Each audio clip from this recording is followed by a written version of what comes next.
The years following the Declaration of Independence nurtured a new breed of community in a world of confusion.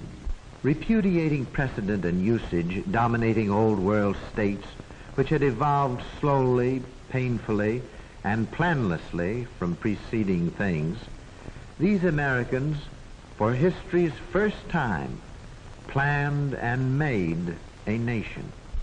And then in New York City on April 30th, 1789, they named a leader to complete the structure on the foundation of that new nation's fundamental law. I do solemnly swear that I will faithfully execute the office of President of the United States and will, to the best of my ability, preserve, protect, and defend the Constitution of the United States.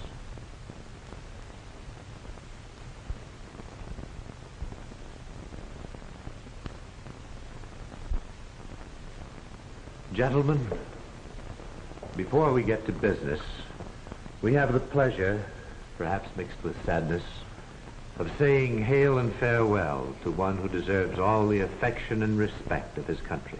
Well, that description can fit only one man. Dr. Benjamin Franklin.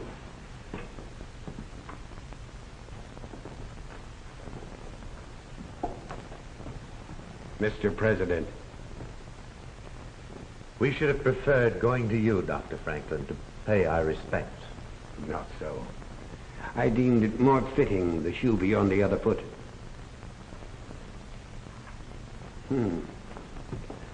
General Knox, I've seen the day when your buff and blue was blood-blotched. That John Adams might become the first vice president of these United States. And you, James Madison, our children's children will remember you. And you, Alex Hamilton. And you, John Jay. And you, Mr. Randolph. Tomorrow I leave for Philadelphia, where in my daughter's house I shall spend such time as allotted me beyond my present 83 years. Those have been eventful years, Dr. Franklin. I have watched that Constitution growing like a tree from first the sprout planted by Samuel Adams and his correspondence committees, and then the united action of the Association of 1774. In the history of this nation, there is deserved an honorable page for that association. That was the trunk. And those articles were the trunk's first branches. And then the branches lifted up and spread into a sturdy tree of liberty with shade enough for all. And the first sprout from the seed sown by our ancestors and nurtured by their blood. Dr. Franklin, that such a Bill of Rights was not included in our Constitution through deliberate design. And they will, most likely, next stir up suspicion. And accusation will follow close upon suspicion. The proofs, of course, to be collected in some future time. Some individuals to see instances of guilt where there is, at most, only honest error. You, Dr. Franklin, perfectly describe those who claim that during ratification's debate, the Constitution's sponsors proceeded on the theory that the means justify the ends. The true measure of any action is the sentiment from which it springs. The quality of means determines the ethics of ends. Honesty will justify our means. and history will, I trust, applaud our ends. Gentlemen, men were never before called upon to perform duties of such responsibility as those confronting you. And you, sir, begin a task which some wise men predict cannot successfully be accomplished. And every aspiring absolute ruler prays that you will fail. I am of the opinion that there are other men more competent than I to complete this task. I am too old for a bad example, so I may give advice. To you, sir, more than any man, this nation owes its freedom. And to you, sir, more than any man, the people give both affection and confidence.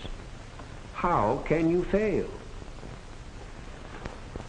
If the government we organize under the People's Constitution survives the next 20 years, it may go on forever. My friend, it will survive. And in times of future tribulation, may no American forget that his liberty thrives on the principle that all men are created equal. Gentlemen, goodbye, and good luck to you.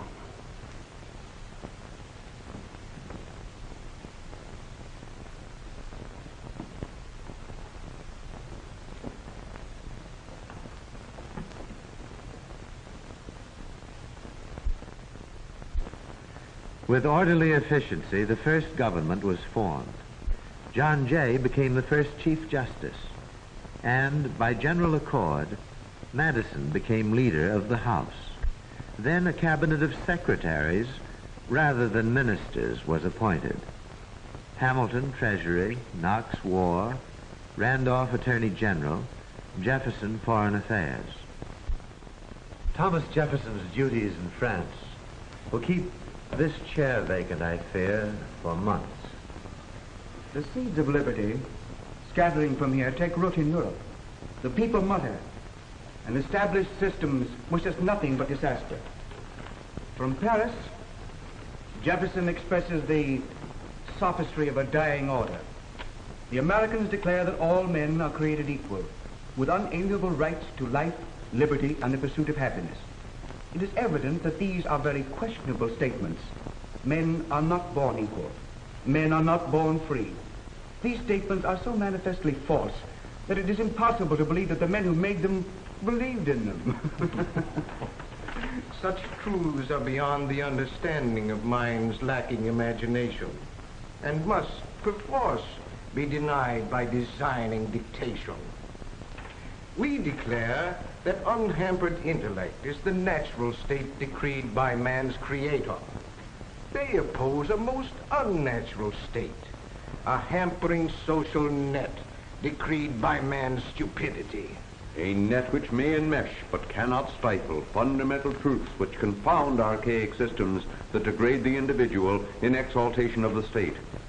From those truths springs the American concept of liberty, motivating every article in the Constitution, which I have sworn to defend, and which your able pen so well defended in the argument of ratification.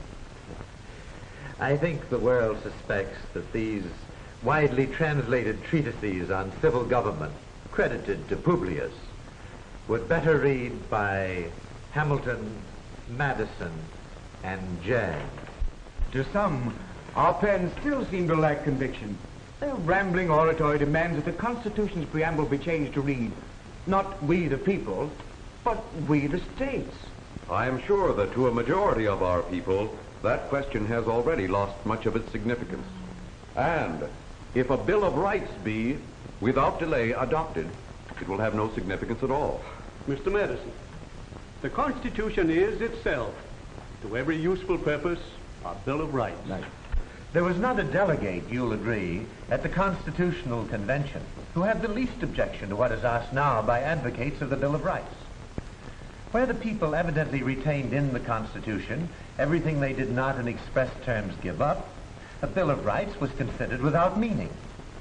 And it was only the difficulty in fixing a mode that would not interfere with the fixed mode of any state that induced the convention to leave, for example, the jury clause for future adjustment. And because of the judiciary's power to hold infracting laws unconstitutional, our people know their rights can be enforced. Mr. Jay, there is a widespread conviction that there should be a statement of such rights to serve as a sure basis for court decisions when determining infracting laws. Sirs, that conviction stems from the English Revolution of 1688 and their Bill of Rights of the following year. Its roots are in our inheritance of British tradition, and during the Virginia Conventions of Ratification, I promised that by quick amendment in the Constitution, our presumptive rights would become actual. Now, sirs, it is whispered that I have done nothing to redeem my promise. Never did a people so thoroughly discuss contemplated legislation as was this document discussed. This is our fundamental law. Hasty judgment or pandering to politics must not change it. Mr. Randolph, with various members of the House, I have studied upward of 70 proposed amendments to our Constitution submitted by the various states. And from the 70, we have culled 20 which merit prompt attention. It is significant that none of these contemplates changing a single vital article. That is good news. I had a notion, James, that perhaps disgruntled minorities, like yours in Virginia, had swayed majorities to substitute we the states for we the... James, posterity may, in justice too, in discussing our Constitution, call you the father of it. Therein, Congress is commanded to make laws necessary to carry into execution the great powers granted it and all other powers vested in government by the document you fostered. That great task confronts us. This is no time for consideration of amendments from the very states which ratified a document commanding us to do these things. And the President's stupendous task of organization requires the full support of Senate and House, leaving no time now for consideration of amendments, which by the great majority are considered inconsequential. Mr. President, a respectable minority will consider themselves foully dealt with if promises made in other states, similar to those I made in Virginia, are ignored until next session. Mr. Randolph's majority and your respectable minority constitute the sovereign people of the United States. They alone may enumerate their rights and reserve them to either states or people. But combined with our faith in democratic government must be the realization that a popular majority may become as tyrannical as any absolute monarchy. Nothing will so destroy confidence in free government as a disregard, after the event, of campaign pledges. I believe that all promises made during the campaign for ratification should be kept. With your support, sir, I am certain that amendments safeguarding our fundamental rights will be recommended by this Congress for ratification by the states. You may count on me, Mr. Madison. And on me in the Senate. And on us, too. Thank you, Mr. President. Thank you, gentlemen.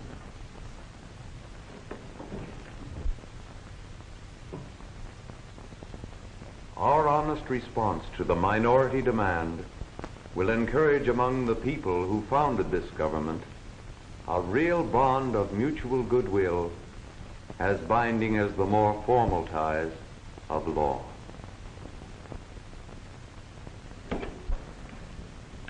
everyone will come to acknowledge James Madison's greatness.